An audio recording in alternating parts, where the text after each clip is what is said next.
Diversification is the single most repeated piece of investing advice that you see everywhere. Spread your risk. Don't put all your eggs in one basket. Own a bit of everything. And it's destroying your portfolio.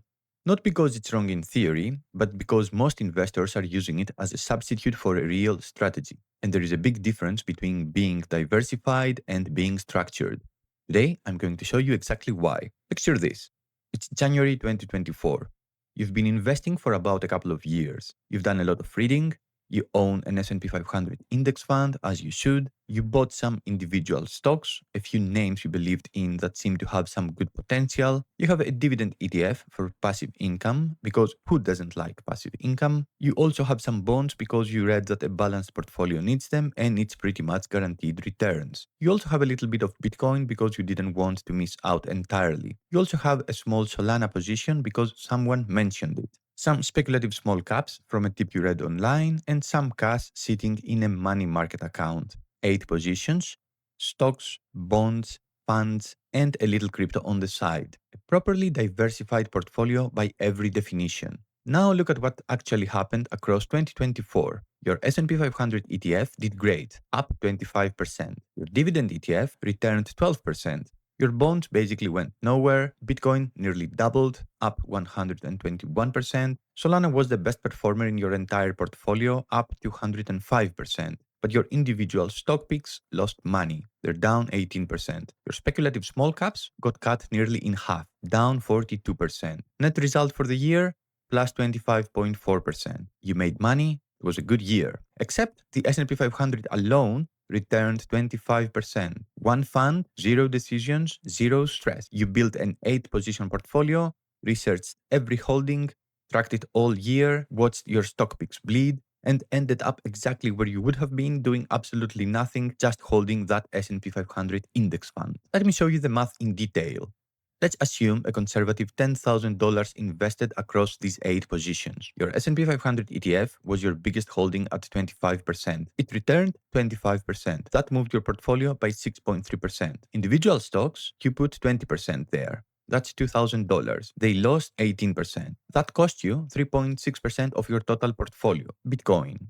You owned it at 10%. It went up 121%. That contributed 12.1% to your total return. That was another excellent position. But look at Solana. You owned it at 5%. $500. It returned 205%. That's the best performing asset in your entire portfolio in 2024. And it contributed just 10.3% to your overall return. Speculative small caps at 5%. They were down 42%. They cost you 2.1%. Add it all up and you get plus 25%, a hair better than the S&P alone at plus 25%. 8 positions, 12 months of stress.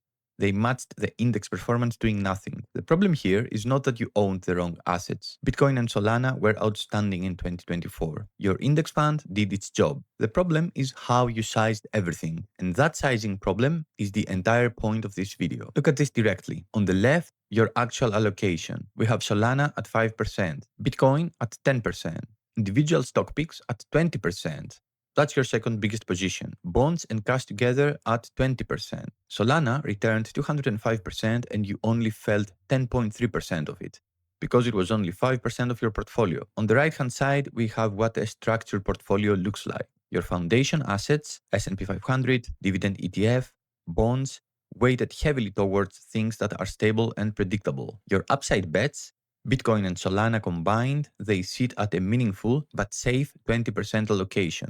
Not a token position, a real one. Same assets, same year. Upside bets at 20% contributed 32.6% to your portfolio return instead of 10.3%. The difference is not research. It is not timing, it is structure. In the unsuccessful portfolio on the left, you sized your winners too small to matter and your losers large enough to drag everything down. And here's the real problem underneath all of this. You don't have a portfolio. You have a collection of bets. No rules for entry or exit. No logic for how much to own. No system, just a series of decisions that sounded reasonable at the time. Collections don't compound. Collections just grow more complicated over time until you have so many positions, you can't track them properly, you don't remember why you own half of them, you don't know what to do with them, and you have no idea what your actual risk exposure is on any given day. The problem is not the assets. The problem is the absence of a framework.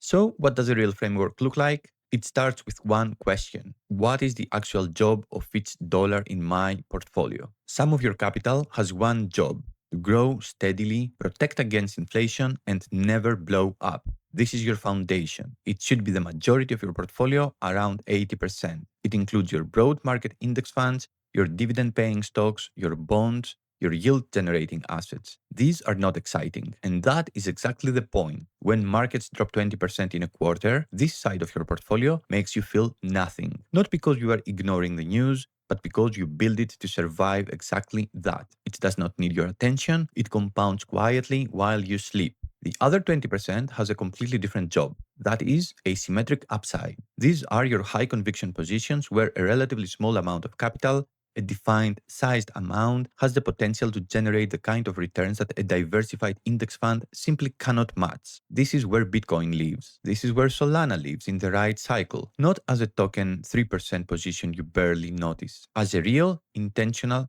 correctly sized bet with clear rules for when you add to it and when you take profits. The key difference from what most retail investors do is this: the upside bets are sized correctly from the start, small enough that if they go to zero, your financial life is fine, large enough that when they run, you actually feel it. The balance is everything, and most retail investors get it completely backwards: too much in things that cannot move the needle, and not enough in the things that can. Look at 2024 one more time with this lens. We have the unstructured portfolio, which returned a net plus 25.4%. And don't get me wrong, this is a great annual return, but each position scattered across the chart. The winners are too small to transform the outcome. The losers are large enough to cancel out the gains. Now, let's look at the structured portfolio. Net plus 51.8%. Foundation returning 19.2%. Upside bets at a proper 20% allocation contributing 32.6% to total return. The math works because sizing is everything. A 20% position in assets returning 150% or more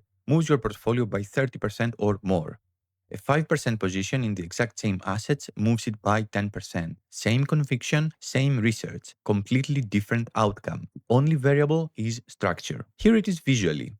On the left, your portfolio. 8 positions, different colors, different sizes. Green ones working, red ones losing, gold ones having a fantastic year but too small to show for it. It looks diversified. Most people looking at it would nod and say that this is a sensible portfolio, but it has no real structure. On the other hand, the right side portfolio, which looks like a barbell, consists of 2 buckets: 80% in the foundation, index funds, dividend ETFs, bonds, things that compound reliably. And then we have 20% in the upside bets, Bitcoin and Solana, sized correctly, clear rules. The left portfolio ended the year matching the index. The right portfolio nearly doubled it. Same year, same market. The only difference is the framework. Here is the exercise I want you to do after you finish watching this video. It takes 15 minutes and it will tell you more about the real state of your portfolio than 6 months of watching your positions go up and down. Open your portfolio right now. List every single position you hold. For each one, fill in 2 columns. Column 1, what job is this asset doing? Is it foundation, stable, yield generating, low drama asset? Or is it an upside bet? High conviction, asymmetric potential, correctly sized. Then look at column 2. What percentage of your total portfolio is this position? Look at this example. S&P 500 ETF, foundation, 25%. That is clear. Dividend ETF, foundation, 15%. Bonds, foundation, 10%.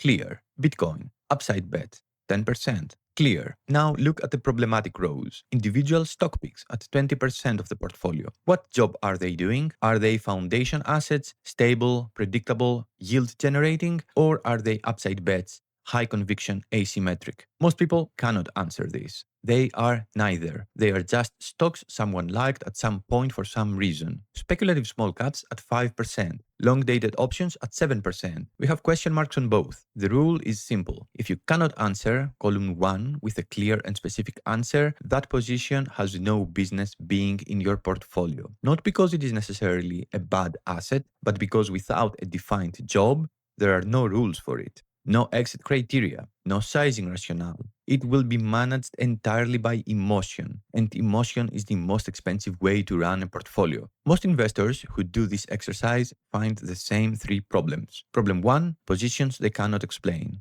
Bought months ago, no longer sure exactly why. No entry logic and no exit logic. These positions will be managed 100% by how you feel on the day you look at them. That is not investing, that is gambling with extra steps. Problem 2, foundation missing or too small. A few index funds mixed in with a lot of individual bets. The foundation is not doing its job. There is nothing stable holding the portfolio together, which means one bad year in equities wipes out years of progress with nowhere to hide. Problem 3, upside bets individually too small to matter. Bitcoin at 3% of your portfolio. If Bitcoin doubles, your portfolio goes up 3%. You need real sizing before conviction pays off. 3% is not a position. It is noise. The good news is that once you see your portfolio through this lens, you cannot unsee it.